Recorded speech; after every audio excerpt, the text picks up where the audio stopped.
स्वागत है यीशु मसीह के नाम में। हालेलुया। छुटकारे की सभा में आपका स्वागत है। आज ये मीटिंग स्वर्ग ने डिजाइन की है, ये मीटिंग स्वर्ग ने रखी और उसने आपके लिए वर्ड दिया है। आप सेम नहीं रहेंगे।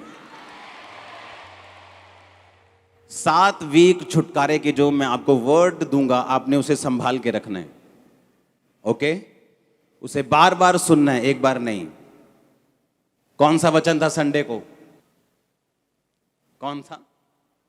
रूत का, कि हमारा परमेश्वर के साथ जो रिलेशनशिप है वो कैसा होना चाहिए कि मौत के अलावा परमेश्वर और कोई चीज मुझे तुझसे अलग नहीं कर सकती। अब तो मौत भी नहीं कर सकती, पुराने टाइम में मौत कर सकती थी। उसने कहा अब तुम अनंत जीवन के लिए बुलाए गए हो। मतलब कोई परीक्षा, कोई दुख, कोई प्रार्थना का पूरा ना होना, कोई कलेश, कोई ठोकर हमें परमेश्वर के प्यार से अगर अलग नहीं कर सकती, तो हम परमेश्वर के बड़े छुटकारे के लिए फिर तैयार हैं।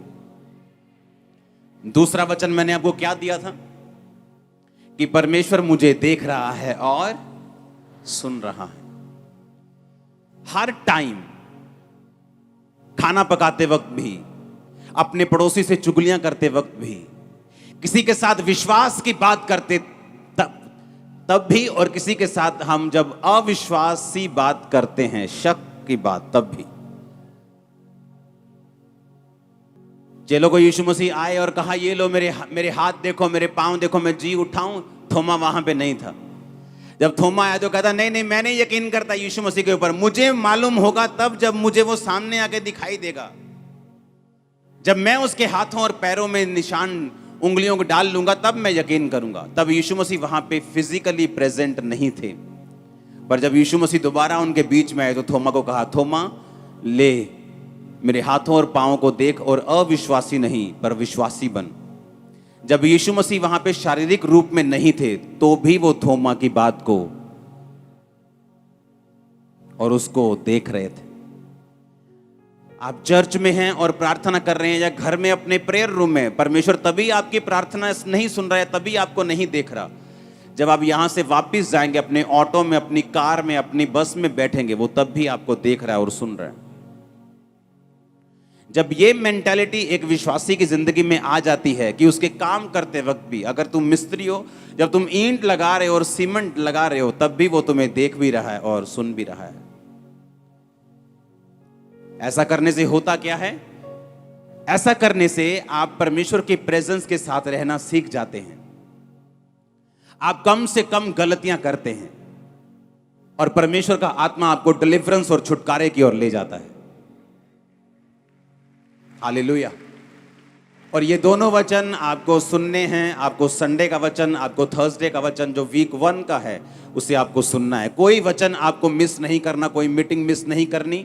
आपको लगातार इस प्रेजेंस में बने रहना है, ताकि जब आपके लिए प्रेयर हो। आज मैं प्रेयर की स्पिरिट से आया हूं। वचन के बाद हम लंबी एक प्रार्थना करेंगे। भागना मत वचन के बाद कि पानी पिया हूं, मैं सुसु कर रहा हूं। खड़े रहना चुप करके। आमीन।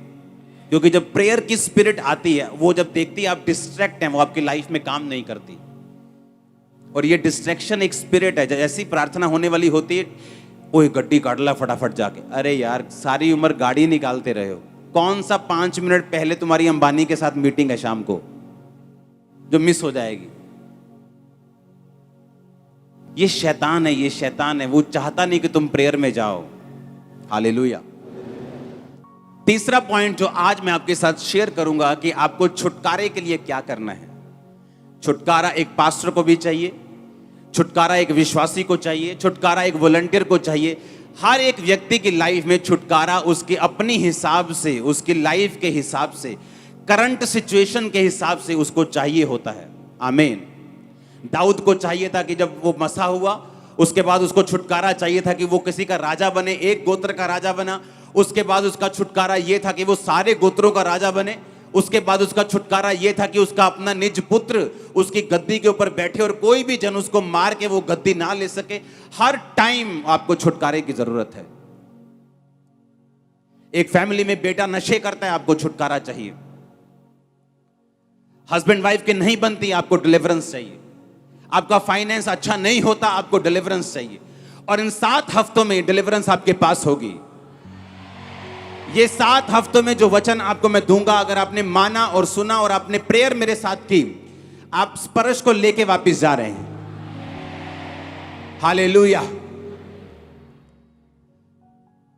तीसरा पॉइंट लिखो अपनी कॉपी के ऊपर। अगर आपको डिलीवरेंस चाहिए आपकी लाइफ में, जिसके ऊपर आपकी लाइफ निर्भर करती है, तो आपको अपनी बुलाहट को फॉलो करना होगा। लिखो, आज मैं आपसे बात करूंगा अपनी बुलाहट को, अपनी कॉलिंग को फॉलो करना। बहुत से लोग पूछते हैं मेरी बुलाहट क्या है, मैं कैसे जानूं कि मेरी कॉलिंग क्या है, परमेश्वर ने मुझे किस काम के लिए बुलाया है। हर एक विश्वासी की जिंदगी में 2 तरह की बुलाहट है। लिखो, हर एक विश्वासी 2 तरह की बुलाहट से अपनी जिंदगी में से निकलता है। और बाइबल बताती है अगर वो अपनी दोनों बुलाहट को फॉलो करता है तो छुटकारा उसके परिवार में आता ही आता है।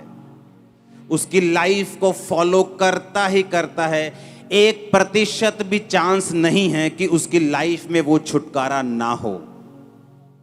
समझ आई कि नहीं? तीसरा पॉइंट है कि आप अपनी लाइफ की कॉलिंग को अगर फॉलो करेंगे तो परमेश्वर आपको छुटकारा देगा, ऐसा बाइबल कहती है।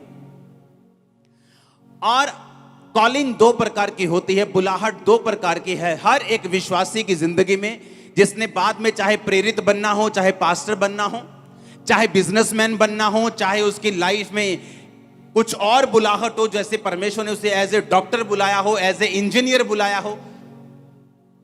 हर एक व्यक्ति की लाइफ में 2 बुलाहट हैं। वो किसी भी तरह की बुलाहट हो, वो 2 प्रकार की होती है हर एक विश्वासी की जिंदगी में। और अब पहली तरह की बुलाहट को मैं आपके साथ शेयर करूंगा। हम पढ़ेंगे रोमियो 12 उसकी 1 और 2 आयत को अपनी स्क्रीन के ऊपर। उसमें लिखा, अब इसलिए हे भाइयों, मैं तुमसे परमेश्वर की दया याद कराकर विनती करता हूं कि अपने शरीरों को जीवित, पवित्र और परमेश्वर को भावता हुआ बलिदान करके चढ़ाओ, यही तुम्हारी आत्मिक सेवा है। इस संसार के सदृश ना बनो, परंतु तुम्हारी बुद्धि के नए हो जाने से तुम्हारा चाल चलन भी बदलता जाए, जिससे तुम परमेश्वर की भली भावती और सिद्ध इच्छा अनुभव से मालूम करते रहो। परमेश्वर का वचन कहता तुम परमेश्वर की सिद्ध इच्छा, भली इच्छा और भावती इच्छा अनुभव से मालूम करते रहो। और उसने कहा कि अपने शरीरों को जीवित, पवित्र और परमेश्वर को भावता हुआ बलिदान करके चढ़ाओ, यही तुम्हारी आत्मिक सेवा है।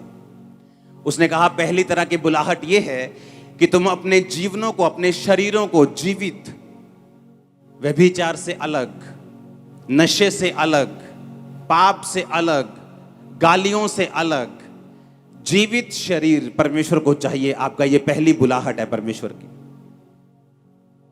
ये तुम्हारा शरीर नहीं कि तुम सूटे मारो इसके साथ, ये तुम्हारा नहीं है। किसका है ये?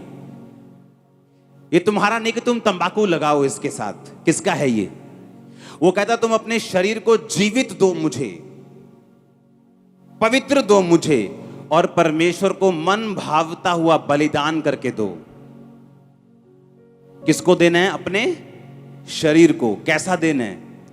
कहता जीवित, पवित्र और मन भावता हुआ। जैसे परमेश्वर को, जैसा परमेश्वर को भाता है, वैसा तुमने परमेश्वर को अपने शरीर को क्या करना है? बलिदान देना है और परमेश्वर को अपनी बॉडी दे देनी है।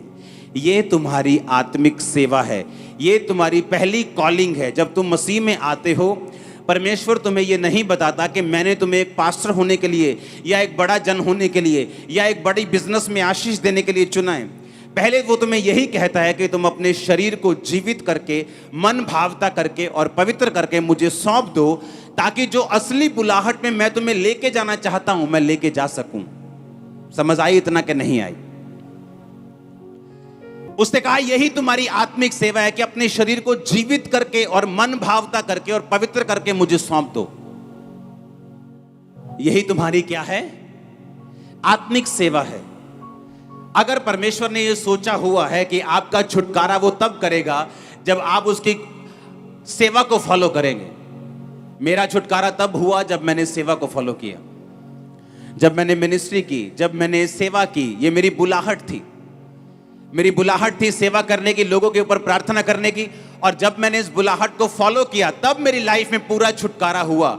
चाहे मैं 40-40 रोजे रख के कितनी बार रोता रहा, मांगता रहा, प्रार्थना करता रहा, प्रभु के साथ नाराज भी होता रहा, प्रभु को भेंट भी चढ़ाता रहा, क्रूसेड्स करवाता रहा, मीटिंग्स करवाता रहा, बोता रहा, सब कुछ करता रहा, लेकिन परमेश्वर ने कहा ये सब बातें ठीक हैं, ये तेरी हेल्प करेंगी आगे बढ़ने में, लेकिन तुझे मेरी पूरी बुलाहट को फॉलो करना पड़ेगा अगर तू मेरी जिंदगी में, अपनी जिंदगी में चाहता है कि मैं तुझे संपूर्ण छुटकारा दूं जैसा तू चाहता है।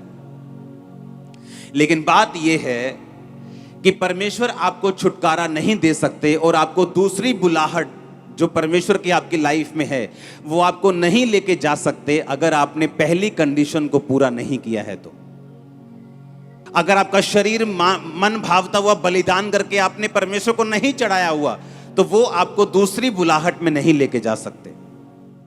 अगर आपने 8वीं क्लास पास नहीं की तो आपको 9वीं 10वीं में नहीं लेके जा सकते। बहुत से लोगों का छुटकारा नहीं होता क्योंकि उन्हें मालूम नहीं मेरा छुटकारा होगा कैसे।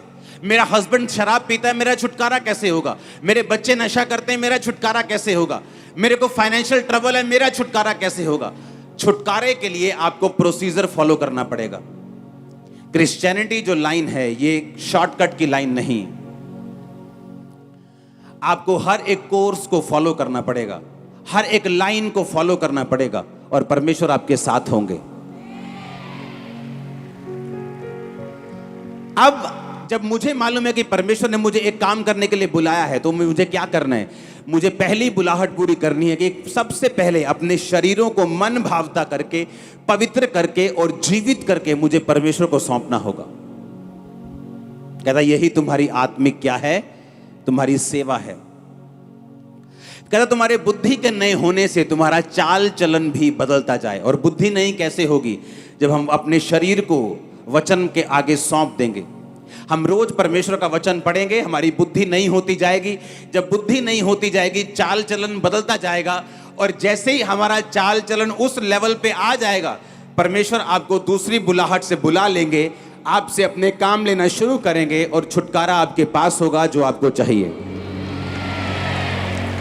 आपको कितनी जरूरत है हीलिंग की, आप कितना रोती हैं, कितना तड़फती हैं, इस बात से आपकी चंगाई नहीं होगी।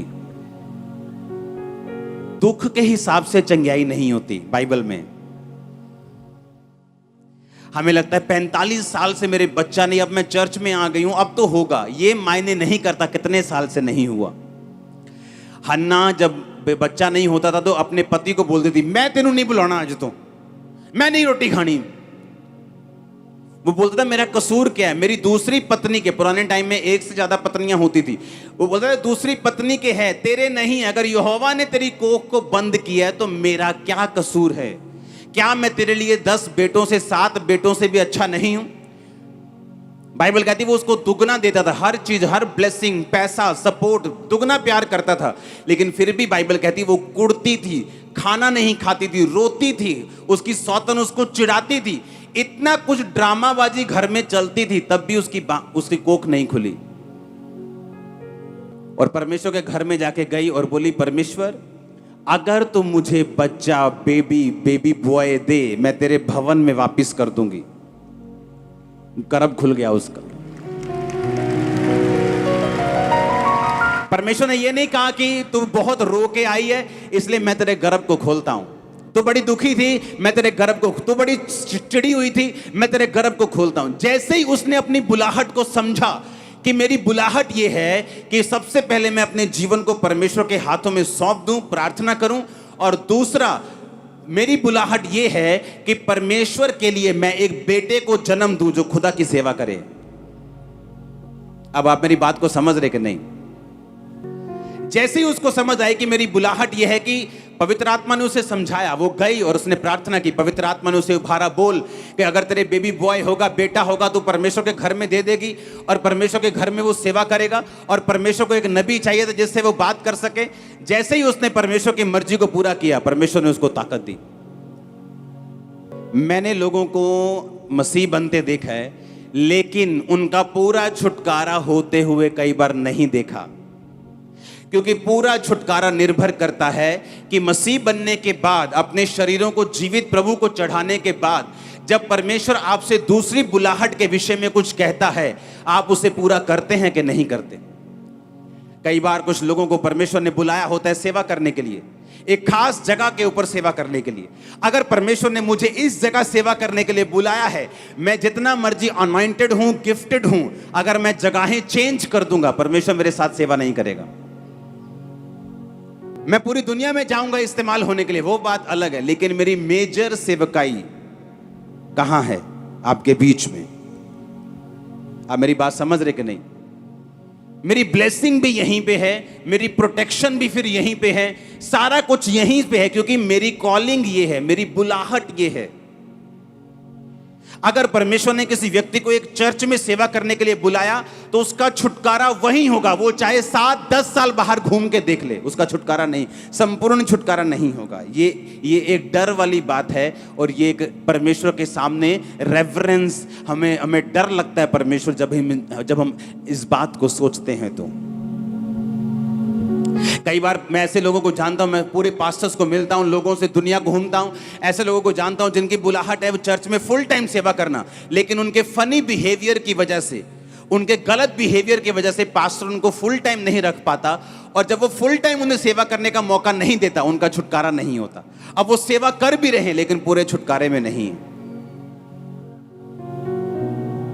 बाइबल में लिखा कुछ बरकतें परमेश्वर ने अपने दासों के हाथ में दी हुई हैं, उसके हक में रखी। जिनके पाप तुम माफ करो, उसने कहा उनके माफ किए गए। अपने दासों को कहा जिनके तुम रखो उनके रखे गए। ये बात लोगों को मालूम नहीं। और जब एक आदमी अपनी बुलाहट को समझ जाता है कि मेरी कॉलिंग ये है, सबसे पहले परमेश्वर के साथ वफादारी, उसके बाद जो दूसरी बुलाहट है उसको कंप्लीटली फॉलो करना, ताकि परमेश्वर मेरी जिंदगी में संपूर्ण काम कर सके। मैं आपको लिख के देता हूं, वो किसी की शक्ल नहीं देखता।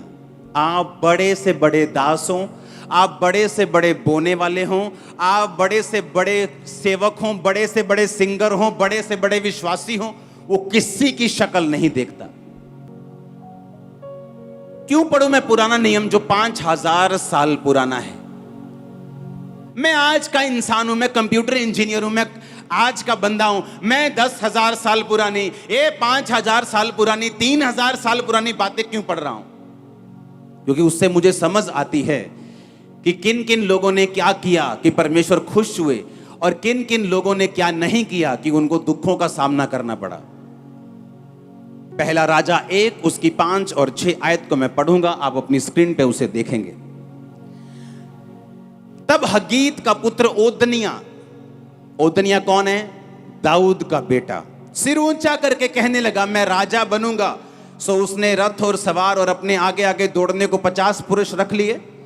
उसके पिता ने तो जन्म से लेकर उसे कभी यह कहकर उदास ना किया था कि तूने ऐसा क्यों किया। वह बहुत रूपवान यानी बहुत सुंदर था, और अबशालोम के पीछे उसका जन्म हुआ था। फिर से अपनी स्क्रीन के ऊपर देखेंगे इस वचन को। उसके पिता ने जन्म से लेकर उसे कभी यह कहकर उदास नहीं किया था, तूने ऐसा क्यों किया। जब कोई बच्चा शरारत करता है, कोई ऐसा काम करता है जो वचन के खिलाफ है, जब हम ये वर्ष पढ़ते हैं तो हमें ऐसा लगता है कि दाऊद बड़ा अच्छा आदमी था। लगता है कि नहीं? बहुत सॉफ्ट, अपने बेटे को कभी नहीं डांटा, प्यारा आदमी, कभी उदास नहीं किया। लगता है कि नहीं? हाँ, बचपन से लेके जवान तक कभी उदास नहीं किया अपने बेटे को। हमें पढ़ के ऐसा लगता है हमें भी ऐसा हो जाना चाहिए। लेकिन वचन क्या कहता है, आज हम वो पढ़ेंगे। नीति वचन 22 उसकी 6 आयत में लिखा हुआ, लड़के को उसी मार्ग की शिक्षा दे जिसमें उसको चलना चाहिए, वो बुढ़ापे में भी उससे ना हटेगा। सब बोलो आमीन।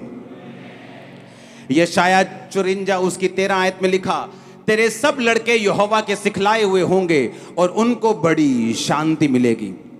परमेश्वर के वचन में लिखा, अपने लड़के की ताड़ना छड़ी से कर। तो तू छड़ी से जब उसकी ताड़ना करेगा तो उसको मृत्यु से बचाएगा। पर दाऊद ने अपने लड़के की ताड़ना छड़ी से नहीं की और उसने अपने लड़कों को कभी नहीं सुधारा और कभी भी बाइबल से उनको यह शिक्षा नहीं दी बचपन से लेके कि तुम्हें यहोवा के सामने कैसे चलना है। दाऊद अपनी जिंदगी के हर हिस्से में महाकामयाब व्यक्ति था, लेकिन अपने परिवार में वो एक फेल व्यक्ति था। वो दाऊद जिसके साथ परमेश्वर हमेशा रहता था, वो दाऊद जो एक भी लड़ाई नहीं हारा, वो दाऊद जो पवित्र आत्मा से भरा हुआ था। लेकिन परमेश्वर ये कहता है कि तुम चाहे जितने मर्जी बड़े विश्वासी क्यों ना हो, तुम्हें वचन के ऊपर चलना सीखना होगा। उसने अपने लड़के की ताड़ना कभी नहीं की, जबकि बाइबल कहती है अपने लड़के की ताड़ना छड़ी से कर। तो जब छड़ी से तू ताड़ना देगा अपने बेटे को तो उसको मौत से बचा लेगा। पर दाऊद ने कभी अपने बेटे को ताड़ना नहीं दी, उसको कभी उदास नहीं किया, उसको हमेशा शाबाशी देता रहा और बोलता रहा कोई बात नहीं, सियाना हो जाएगा। आप मेरी बात समझ रहे कि नहीं? और सिर्फ एक ही ऐसा क्षेत्र, एक ऐसा एरिया, एक ऐसी चीज थी जिसमें दाऊद फेल था, वो था उसका परिवार। कारण यह था परमेश्वर के वचन को इग्नोर करना और दूसरा बैतशेबा के साथ व्यभिचार करना। आप मेरी बात समझ रहे कि नहीं? उसके परिवार में छुटकारे की कमी इसलिए थी क्योंकि वो परमेश्वर के वचन को पूरी तरह से फॉलो और अपनी बुलाहट को फॉलो नहीं कर पाया। आप अपने बच्चों को समझाना नहीं चाहते, आप बोलते हो नहीं नहीं ये तो अभी जवान है, जवानी में गलतियां करते हैं। अरे जवानी में गलतियां नहीं करते, क्या जवानी क्या बुढ़ापा, गलती गलती है। आप उसको समझाते नहीं, आप कभी छड़ी नहीं उठाते और आप अपने बच्चों को नरक के लिए तैयार कर देते हैं। और जब वो बड़ा हुआ कहता मैं राजा बनूंगा, अपने बाप से सलाह तक नहीं की, कहता मैं राजा बनूंगा। और बाइबल कहती सब लोगों को गया लेके गया, प्रभु एक बड़ा भोज दिया और अनाउंस कर दिया कि मैं इजराइल का राजा हूं। और बाइबल कहती जब सुलेमान राजा बनाया गया, ये ओतनिया मारा गया। काश इसका बाप इसे मारता छड़ी से तो ये मौत से ना मरता। और बहुत कम लोगों में ये फादर का हार्ट होता है जो लोगों को सही रीति के साथ सिखाना चाहते हैं, नहीं तो कोई ये सिरदर्दी लेना नहीं चाहता। हालेलुया।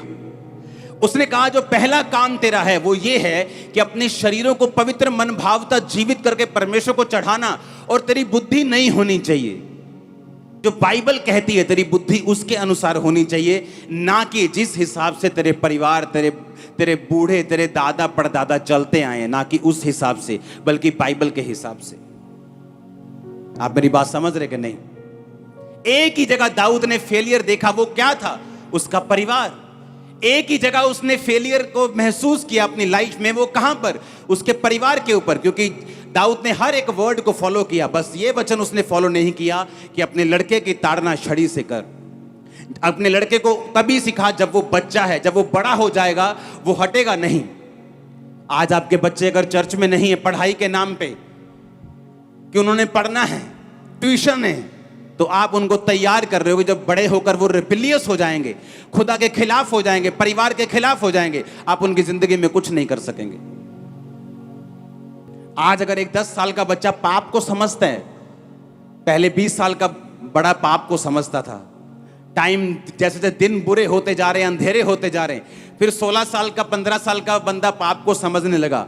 आज 8 साल का बच्चा भी पाप को समझता है। अगर वो पाप को समझता है तो चर्च क्यों नहीं लेके आए तुम लोग? अगर वो समझता है पाप क्या है तो ये भी समझेगा वचन क्या है।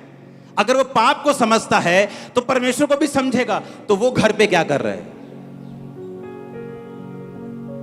वो आज बीमार है, वो बात समझ आती है कि थोड़ा ठीक नहीं है, घर पे है, लेकिन अच्छा भला घर पे ये बात समझ नहीं आती।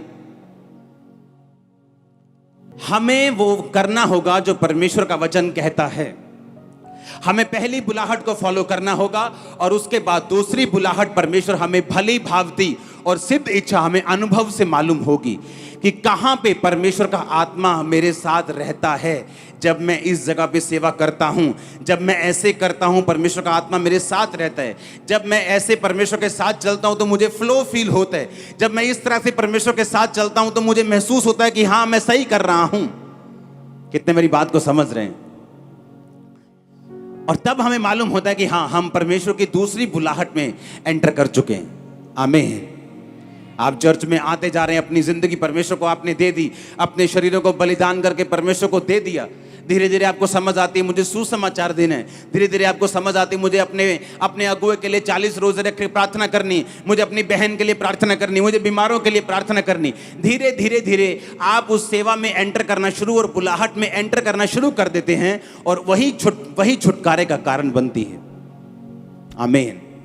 और आप देखते हैं उसके बाद आपका फाइनेंस छूट रहा है, आपका शरीर हील होना शुरू हो गया, दुष्ट आत्मा पुरानी बात हो चुकी, शैतान जा चुका है, बीमारियां जा चुकी, स्ट्रेस खत्म हो चुका है, डिप्रेशन खत्म हो चुका है। आप अपनी लाइफ में फिर नोटिस करते हैं।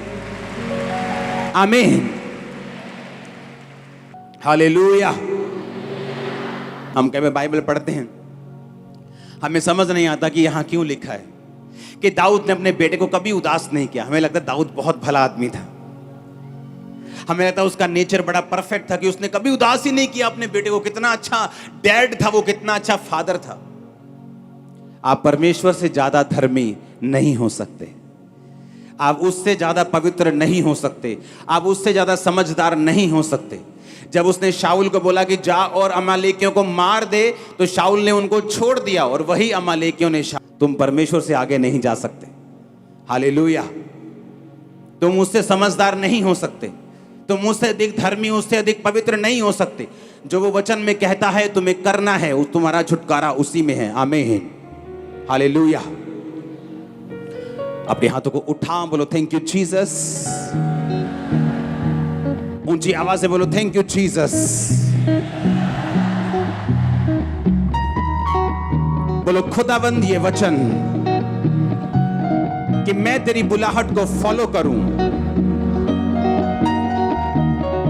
मैं अपने शरीर को मन भावता हुआ बलिदान करके चढ़ाऊं, उसके बाद मैं वचन को पूरा करता हुआ दूसरी बुलाहट को, बाइबल कहती है, अनुभव से समझ लूं ताकि मेरा बड़ा छुटकारा हो, मेरी फैमिली का बड़ा छुटकारा हो। मैं तेरी हुजूरी में हूं, मेरी अगुवाई कर, मुझे गाइड कर। प्रभु यीशु मसीह के सामर्थी नाम में हम मांगते हैं। आमीन। आमीन। आपका छुटकारा है अपने जीवन को, अपने शरीर को परमेश्वर को सौंप देना। उसके बाद अनुभव से उसने कहा सिद्ध इच्छा मालूम करते रहो। आप चर्च में आए, अनाउंसमेंट हुई, हमें सुसमाचार देने के लिए जाना है, आपने नाम लिखवाया। आप सुसमाचार देने के लिए जाते गए, परमेश्वर ने बरकत दी। आपको मालूम हो गया अनुभव से कि परमेश्वर ने पहले मेरी जिंदगी को सुधारा, अब वो मुझसे सेवा ले रहे, वो छुटकारे का कारण बनेगा। आप समझ रहे मेरी बात को? लेकिन हमारी जिंदगी अगर पवित्र नहीं हुई, अगर लाइफ अभी भी पाप में है, अभी भी परमेश्वर से दूर है, तो सेकंड बुलाहट में घुसने का तो चांस ही नहीं। 10वीं नहीं की तो 12वीं में जाने का, 11वीं में जाने का चांस ही नहीं। स्कूल में फेल हो गए तो कॉलेज में जाने का तो चांस ही नहीं। तो पहले मुझे अपने लाइफ को, पर्सनल लाइफ को परमेश्वर के साथ बिताना है। उसके बाद मुझे यह देखना है कि परमेश्वर की परफेक्ट प्लानिंग मेरी जिंदगी में क्या है। जिन लोगों की जिंदगी में मैंने देखा है कि फुल टाइम परमेश्वर की कॉलिंग है, उन्होंने अपनी बरकत को 10 साल, 20 साल, 30 साल भी लेट किया है अपने बिहेवियर की वजह से। परमेश्वर उनका पूरा छुटकारा नहीं कर पाया क्योंकि उनका छुटकारा उनकी बुलाहट के पीछे छुपा हुआ है। आमीन। एक व्यक्ति का छुटकारा उसकी कॉलिंग के पीछे। मैं अमेरिका में गया हूं, जब मैंने अमेरिका में जाके ये बात, मुझे नहीं मालूम था, मुझे मालूम था अमेरिका ऐसा है वैसा है, लेकिन जब मैं अमेरिका में गया हूं, मैंने ये बात अनुभव से और स्पिरिट से सीखी कि अमेरिका जैसे गिवर्स, देने वाले और बोने वाले पूरी दुनिया में कहीं नहीं, पूरी दुनिया में नंबर 1 है। रियली मैं तुमको बता रहा हूं। और अगर आप सबसे अधिक बरकत देखेंगे वो अमेरिका में आपको मिलेगी। सबसे अधिक बरकत अगर लोगों के पास है वो अमेरिका में है। एक एक विश्वासी के पास 2-2 घर है, 3-3 घर हैं। मैं दूसरे देशों में भी गया हूं अलग, लेकिन वहां पे बोने की स्पिरिट नहीं, बहुत कम बोते हैं वो लोग। जो चर्च से जुड़े हुए हैं वो लोग बोते हैं, वो एक अलग चीज है। लेकिन मैं ओवरऑल क्रिश्चियनिटी की बात कर रहा हूं। सबसे छोटी करेंसी में बोते हैं, पता क्या सोच के, ओ अगर ये नाइजीरिया में गया ये 5 पाउंड, तो वहां पे तो ये बन जाएगा 1000 रुपया। इस तरह से बोते हैं। लेकिन अमेरिकन लोग जब बोते हैं वो अपने थाउजेंड्स में बोते हैं, और इसीलिए परमेश्वर को बढ़ाता जा रहा है। मालूम आपको पता है अमेरिका में बुलाहट थी लोगों की कि जाओ और चर्चेस को सपोर्ट करो। 90% इवेंजलिस्ट पूरी दुनिया में जिन्होंने काम किया अमेरिका ने निकाले थे। और अमेरिका क्रिश्चियन कंट्री नहीं था। यीशु मसीह अमेरिका से नहीं आए। अमेरिका पाप में फंसा हुआ कंट्री था। जब वहां पे बेदारी होनी शुरू हुई, जब लोगों ने अपनी बुलाहट को समझा कि मेरी पहली बुलाहट परमेश्वर के साथ है, दूसरी बुलाहट मैं एक बिजनेसमैन बनूंगा, खुदा के कामों को, इवेंजलिज्म को सपोर्ट करूंगा। 1 उठा, 2 उठे, 3 उठे, इतनी बेदारी हुई, इतने अमीर लोग वहां पे हुए, और वही स्पिरिट लोगों में जाती गई। हर बंदा अमेरिका में बोने वाला है आज। हर बंदा, अगर कोई अमेरिका चला गया उसको बोने की आदत पड़ जाती है। दूसरे देश भी हैं, इंग्लैंड भी है और कंट्रीज भी हैं, लेकिन आपको वैसी वहां पे गिविंग नहीं मिलेगी।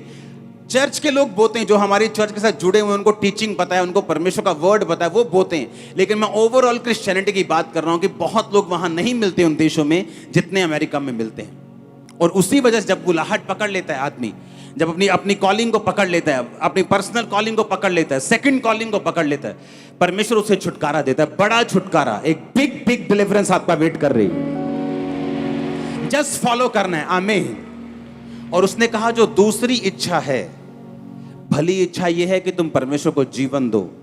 हाँ, भावती इच्छा, उसने कहा सिद्ध इच्छा, परफेक्ट इच्छा, दूसरी बुलाहट जो मेन बुलाहट है, परमेश्वर कहता तुम्हें अनुभव से मालूम होगी। आमीन। तुम पवित्र आत्मा के साथ साथ चलोगे, तुम्हें अनुभव से मालूम होगी कि आज मुझे सुसमाचार दे के जाना है, आज मुझे अपने अगुए के लिए प्रेयर करनी, आज मुझे चर्च के लिए ये काम। आपको वो दूसरी इच्छा अनुभव से मालूम होगी, कॉलिंग से मालूम होगी, अनाउंसमेंट से भी मालूम होगी, होली स्पिरिट से मालूम होगी। और जैसे आप उसे फॉलो करेंगे आप सेम नहीं होंगे। आप मेरी बात को समझ रहे कि नहीं? और यही कारण है हर बंदा छुटकारा नहीं ले पाता। बड़े छुटकारे को लेने के लिए आपको पूरी तरह से बाइबल के पीछे चलना पड़ता है, और परमेश्वर ये चाहता है आपका बड़ा छुटकारा हो। मैंने लाइफ में छुटकारा देखा है ऐसा जो मेडिकल साइंस नहीं कर सकती थी, लोग नहीं कर सकते थे, माँ बाप नहीं कर सकते थे, वो परमेश्वर ने किया है। जस्ट मैंने उसको फॉलो किया, अपनी जिंदगी परमेश्वर को दी। उसके बाद जो सेवा में परमेश्वर ने अनुभव से धीरे धीरे मुझे बुलाहट दी, मैंने उसको फॉलो किया और पूरे छुटकारे को हासिल किया है। मेरी प्रार्थना है आप संपूर्ण छुटकारे को हासिल कर सके।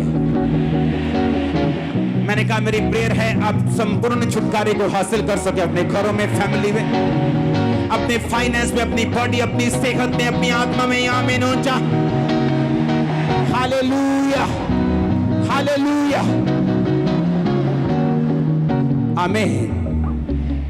आप तैयार हैं उस छुटकारे को हासिल करने के लिए? आज से अपने जीवनों को, अपने शरीरों को पवित्र करके परमेश्वर के हाथों में सौंपना है। आमीन। ये उसका शरीर है, आपका नहीं। 7 हफ्तों के बाद मुझे एक संपूर्ण विश्वासी आप में दिखना चाहिए। और जो मांगना है खुदावन से मांगो, जो हीलिंग मांगनी है मांगो, जो छुटकारा मांगना है मांगो, वैसा आपको छूने वाला और वापस लेके आने वाला गवाही के साथ। Hallelujah, hallelujah. अपने हाथों को उठा, बोला मैं तैयार हूं एक बड़े छुटकारे के लिए, मैं तैयार हूं प्रार्थना करने के लिए, मैं तैयार हूं। Hallelujah, hallelujah. हमारे YouTube चैनल को सब्सक्राइब करें ताकि आप परमेश्वर के गहरे वेदों को जान सकें कि कैसे आप परमेश्वर में बढ़ सकते हैं, कैसे आप दुष्ट आत्माओं से, नशों से, बीमारियों से और वंशों के श्रापों से आजाद हो सकते हैं।